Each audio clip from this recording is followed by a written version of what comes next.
અક્ષરાટની આખી ટીમ રાજગઢ કોટડા સાંગાણી દેશી ગોળ ખાવા માટે આવી ગયા છીએ. અનેક પ્રકારના ગોળ અહીંયા બને છે. હું તમને જોઈની પ્રોસેસ બતાવું કે કેવી રીતના ગોળ બને છે અને કેવી રીતના એની પ્રોસેસ થાય છે ને. આવો આગળ આવતા રહ્યો.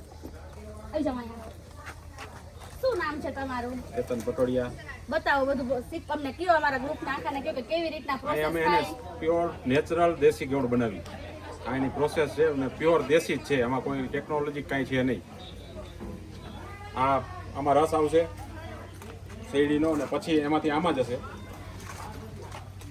આ એ ગરમ થશે પછી આગળ 3 તાવા છે એટલે 3 અલગ અલગ જશે આમાં આગળ અને લાસ્ટમાં ગોળ બની જશે. એ થોડીક વાર છે 10-15 મિનિટની. પછી એમાં ગોળ બની જશે. આ જેટલો રહ્યો ને આખો લાલ થઈ જશે.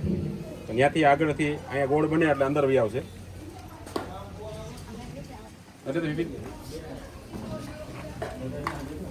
આવતા જ